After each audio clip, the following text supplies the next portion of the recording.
End gold buyers, మీ కష్టాల్లో నమ్మకమైన మీ ఆత్మీయ నేస్తం. ఆ రోజు తగలబెట్టిన కాగితాలన్నీ నకిలీవైనా ఉండొచ్చు. తనకు తెలుసుగా నేను చదువురాని మొద్దునని. ఆ పాపిష్టిది ఎంత నాటకం ఆడింది, నీ మీద ఎంత పగబోనింది. అసలు నువ్వు చేసిన తప్పేమిట్రా?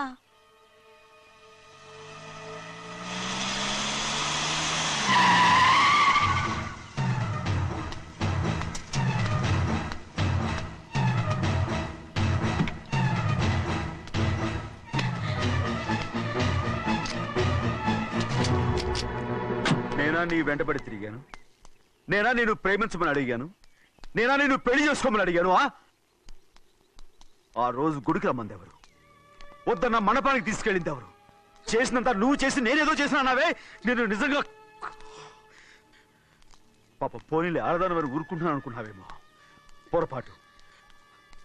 నన్ను ఎంతగానో నమ్మిన మా అయ్యగారు నన్ను అనుమానించి తప్పు పట్టారే, దానికి ఆ రోజు నా నోరు మూసుకుపోయింది. కానీ ఈ రోజు మాత్రం నేను ఊరుకునేది లేదు. చెప్పు, ఎందుకు చేసావు ఈ పని? కారణం చెప్పు. చెప్పు. ఒకే ఒక్క కారణం, నిన్ను మా ఇంట్లోంచి వెళ్ళగొట్టాలి. ఎంతో ఇష్టంగా చూసుకునే మా నాన్న నిన్ను అసహించుకోవాలి. మా అక్క కుటుంబం 15 సంవత్సరాల నుంచి మా నాన్నకు దూరంగా ఉండటానికి కారణం నువ్వు. అంతేకాదు, మా అమ్మ మాకు లేకుండా పోవడానికి కారణం కూడా నువ్వే. అలాంటి నీకు మా ఇంట్లో రాజ మర్యాద, అందరి మీద అధికారం. కన్న కూతురైన నాకంటే మా నాన్నకి నీ మీద ఎక్కువ ప్రేమ. అందుకే నిన్ను ఇలా మోసం చేశాను, నమ్మించాను. అర్థమైందా? Good bye.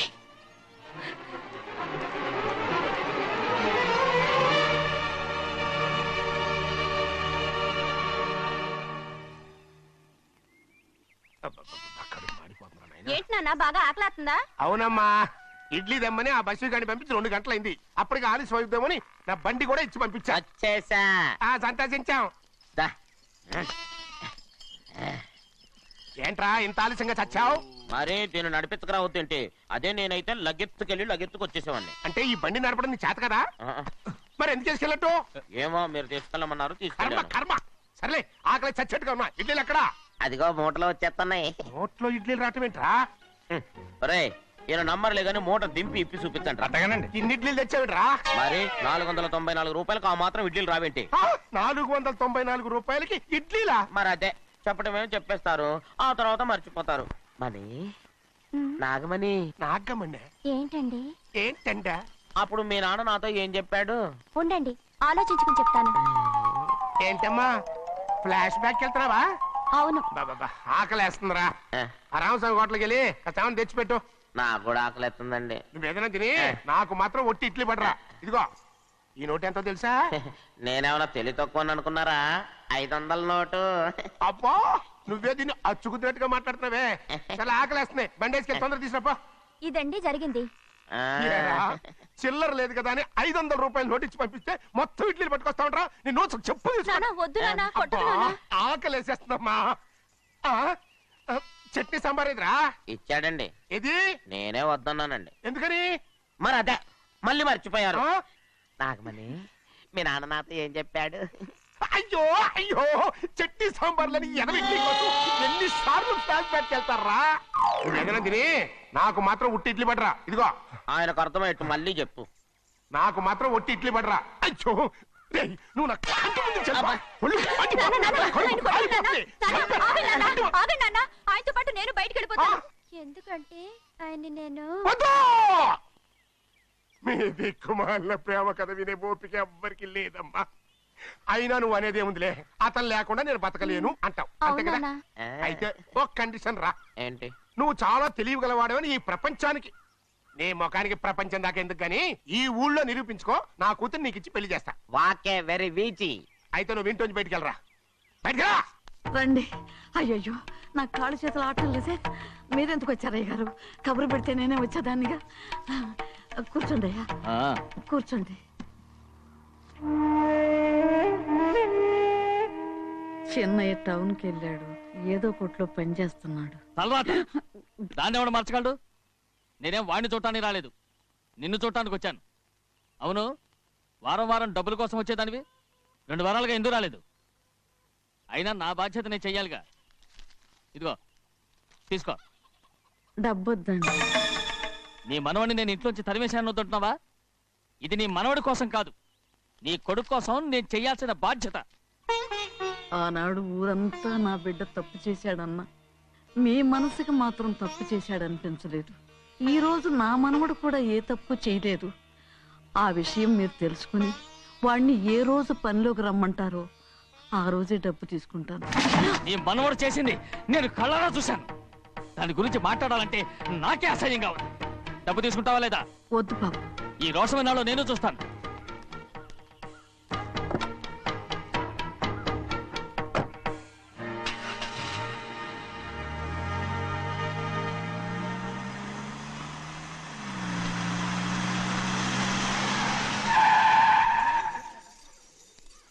ఏంట్రా అందరూ ఇంట్లో పనులు మానేసి బయట కబుర్లు చెప్పుకుంటున్నారు? పెద్దమ్మాయి గారు అల్లుడు గారు మన ఇంటికి వచ్చారండి. వాళ్ళతో పాటు బంధువులు కూడా తీసుకొచ్చారండి. అందుకే మేమేం అనలేకపోయామండి. తాంబూలాలు కూడా పట్టుకొచ్చారండి.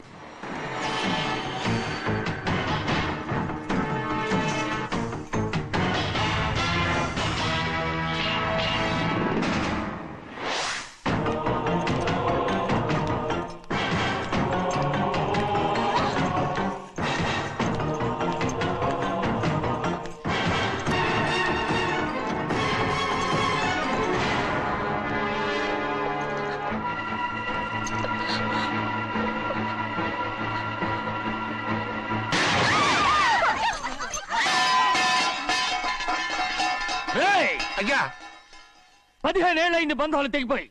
ఎంత ధైర్యం ఉంటే మళ్ళీ ఈ ఇంట్లో అడుగు పెడతారు? ఎవరు రాయి గాడిదల్ని లోపల రానిచ్చింది? ముందు వీళ్ళందరినీ మెడబెట్టి బయటికి గెంటేయండి. నేనే వాళ్ళని రమ్మన్నాను. ఎందుకు రమ్మన్నావు? నా పెళ్లి గురించి మాట్లాడడానికి. నీ పెళ్లి గురించి మాట్లాడటానికి వాళ్ళెవరు? నా తోడ పుట్టింది మీ కన్న కూతురు. దాని మెడలో తాళి పండే రోజునే ఆ వర్షం మారిపోయింది. తాళి కట్టించుకుని వేరే ఇంటికి వెళ్ళినంత మాత్రాన మీ కూతురు కాకుండా పోతుందా? ఈ విత్తనవాదం వద్దు. రమ్మని చెప్పింది నువ్వే, వాళ్ళని పంపని చెప్పు. అంత కాని పని మేమేం చేశాం బావా? ఇంకోసారి బాగా అంటే మర్యాద తక్కదు. మీ చిన్న కూతురు పరుగు పోయినప్పుడు ఏమైందో ఈ మర్యాద? అది నా సొంత విషయం రా. నాకు సొంత విషయమే. ఏంటో నీ సొంత విషయం? అక్కడ నిలబడింది అది నా అక్క కూతురు. చేసుకునే హక్కు నాకుంది. అందుకే పిల్లని అడగడానికి వచ్చాం. చెప్పు తీసుకొడతాను. మీ అక్క పోయిన రోజునే ఆ బంధాలు తెగిపోయాయి. నా కూతుర్ని ఎవరికి కట్టబెట్టాలో నాకు బాగా తెలుసు. కానీ నా పెళ్లికి నా ఇష్టం కూడా ఉండాలి నాన్న. ఓహో, వీడిని ఇష్టపడ్డావన్నమాట పెళ్లి చేసుకోవటానికి. కాదు, తల్లి ప్రేమకి ఎలాగో నోచుకోలేకపోయాను.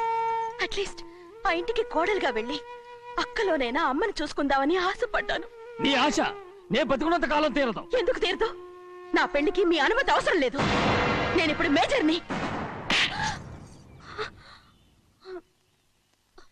ఎవరితో మాట్లాడుతున్నావే? ఆయన మనకు జన్మనిచ్చిన తండ్రే. ఆయనకిష్టం లేకుండా నీ పెళ్లి జరిగిపోతుంది అనుకుంటున్నావా? నువ్వు మేజర్ అంటున్నావే. ఇంతవరకు నిన్ను చదివించి పెద్దదాన్ని చేసింది ఎవరు? విదేశాల్లో చదివినంత మాత్రాన నోటికొచ్చినట్టు మాట్లాడతావా?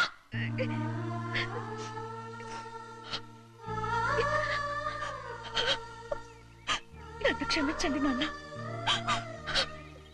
ఎలాగైనా మన కుటుంబం కలవాలనే ఆశతో దాని మాటలు వినే ఇక్కడికి వచ్చాం. మీ ఇష్ట ప్రకారమే ఎవరికైనా ఇచ్చి పెళ్లి చేసి దాన్నైనా చివరి దాకా మీతోనే ఉంచుకోండి.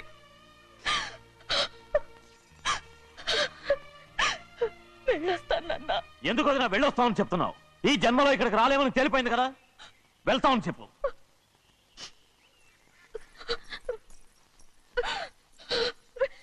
గోవిందయ్య, అయ్యా ఈ దరిద్రాన్ని బయటపడి. అలాగేనండి. నన్ను క్షమించండి నాన్న. ఊరుకోమ్మా, ఏదో తెలియక చేశావు, పర్వాలేదు. ఏమైందిరా అంతరాట పరిగెత్తున్నారు? ఉండవా ఏమయ్యా? ఏంటి అంతరాట పరిగెత్తున్నారు? నువ్వు నాకు అగనిస్ట్ పార్టీ. నేను నీకు చచ్చినా చెప్పకూడదు. అయినా వయసులో పెద్దవాడు అడుగుతున్నావు కాబట్టి చెప్తున్నాను. మన బసవాళ్ళు లేడు, వాడు పండిస్తున్నాడంట. అగా బసోడు ఏంటి? కొండ ఎత్తడం ఏంటి? ఎగతాళిగా ఉందా? నేను ఎగతాళి చేయడం కాదండి, ఊరంతా పరిగెడుతున్నారు. పైగా 10 రూపాయలు టికెట్ అంట. బసోడు కొండ నేను తీసుకెళ్ళి చూపిస్తాను. అది నా కూతురా. ప్రశాంతంగా ఉండండి, ప్రశాంతంగా ఉండండి. ఆంజనేయ స్వామికి పంట కాలే బాగా ఒళ్ళు పట్టంటారా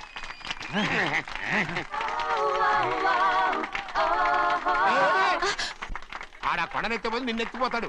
ఊరుకోండి కుమస్తా గారు, ఆడికి ఆ కొండనెత్తడం ఈజీ, దీన్ని ఎత్తడం కష్టం. ఆ వయసులో ఉన్న ఆడపిల్లని చూస్తే చాలు తలనేరిసినోడికి కూడా జోకులు వస్తాయి.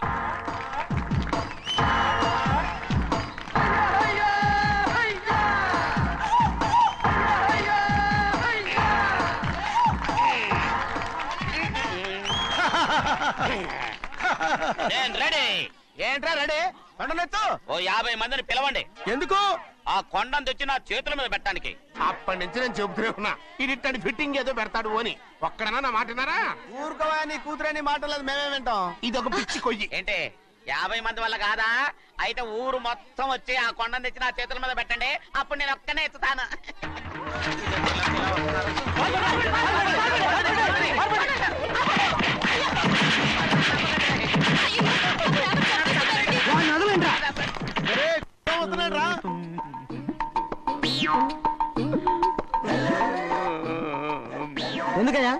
ఎందుకయ్యా అమాయకుడు పట్టుకుని అందరూ చిత్త కొడుతున్నారు? అమాయకుడా? వీడా? అవును. స్వామి స్వామి, మా వారిని రక్షించినందుకు చాలా థ్యాంక్స్ అండి. ఇలారా ఏ స్కూల్లో చదువుతున్నారా? Co education. అదే కరెక్ట్. Correct correct correct. ఇటు ఇటు ఇప్పుడు మాట్లాడు. నీ కూతుర్ని ఇతనికి ఇచ్చి చెయ్యాలి అంటే ఇతను తెలివైన వాడే నిరూపించుకోమన్నారుగా. అవును. ఇప్పుడు నేను చెప్తున్నాను, ఇక్కడున్న మీ అందరికంటే ఇతనే తెలివైన వాడు. ఎలాగా? ఆంజనేయుడు తప్ప ఆ కొండను ఎవరైనా ఎత్తగలరా? చేయలేని దాన్ని చేయగలనని చెప్పి మీ అందరిని నమ్మించి ఇక్కడ తీసుకొచ్చాడే, ఇతను తెలివైనడు కదంటారా? ఇది తీవ్రంగా ఆలోచించవలసిన విషయం. కరెక్ట్. ఒక తెలివైన వాడే ఎదుటి వాళ్ళని తెలివి తక్కువ వాళ్ళని చేయగలడు. He's very bright. ఇప్పుడైనా ఒప్పుకుంటారా? ఒప్పుకున్నట్టే గుండె మీద చేసుకున్నాడు కనుక. స్వామీజీ స్వామీజీ, మీ ఆశీర్వాదం ఉంటే వచ్చే వారం నేను నీళ్ల మీద నడుస్తాను, ఆపై వచ్చే వారం భూమి మీద ఈదుతాను. అలాగా? ఏది నీళ్ళల్లో నడు చూద్దాం. ఇక్కడ నీళ్లు లేవే. నువ్వు నీళ్లలో నడుస్తావో నేల మీద ఎత్తావో నాకు అనవసరం. నా కూతురుతో నువ్వు సరిగ్గా నడుచుకుంటావా లేదా? స్వామీజీ చెప్తే నడుచుకుంటాను, స్వామిలాగా మాత్రం నడవకు. ఈ జన్మలో చస్తే నీకు పెళ్ళి అవుతుంది. చేతులు కలపచ్చుగా, భజన వాయించండి. వెళ్ళొస్తాను. ఏంట్రా? అది నా పెళ్ళం చెయ్యి. ఓ సారీ, నా చేతి కర్ర అనుకున్నాను. స్వామీజీ అంటే వీడు కర్రను వదిలేసి కన్నీని ఎత్తుకెళ్తున్నాడు.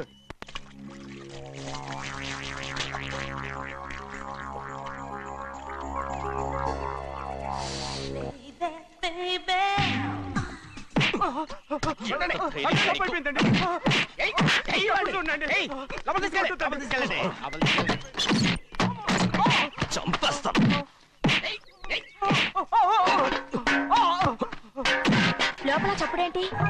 అమ్మా, అయ్యగారు లోపల టీవీ చూస్తున్నారమ్మా. ఇంత పెద్ద సౌండ్ తోనా? అంటే అది ఇంగ్లీష్ పిక్చర్ కదమ్మా, అప్పుడు డిషం డిషం అని అన్ని అలాగే ఉంటాయమ్మా. ఇంత పొద్దున్నే సినిమా చూస్తున్నారా? అంటే రాత్రిపూట వేరే సినిమాలు వస్తాయి కదమ్మా, అందుకని పొద్దునే చూస్తున్నాను అన్నమాట. సరే జరగండి. ఎందుకండి? కాఫీ ఇవ్వాలి. అలాగే వెళ్ళండి. అమ్మా, టవల్. అమ్మాయి గారు టవల్ మర్చిపోయినట్టున్నారమ్మా, మీరు వెళ్ళి ఇవ్వండి, నేను వెళ్ళి లోపల కాఫీ ఇస్తాను. టవల్ కూడా తీసుకెళ్ళదు. పెద్దబాయ్ పెద్దబాయ్ పెద్దబాయ్, అమ్మగారు చూస్తే వీడు ఎవడో తెలిసిపోతే త్వరగా పంపించేయి. లేరా, ఇదిగో చూడు, నెల నెల ఇంటికి డబ్బు వస్తుంది, మళ్ళీ ఇక్కడికి వచ్చావంటే చంపేస్తా. వెళ్ళిపోరా, వెళ్ళిపో, దొడ్డుకుమ్మ నుంచి వెళ్ళిపో. బతికిపోయాడు. పెద్దబాయ్ గారు, అమ్మాయి పెళ్లి చేసేయటం మంచిదండి. దానికి 13 ఏళ్ళైనా రాలేదు, అప్పుడే పెళ్ళేంట్రా?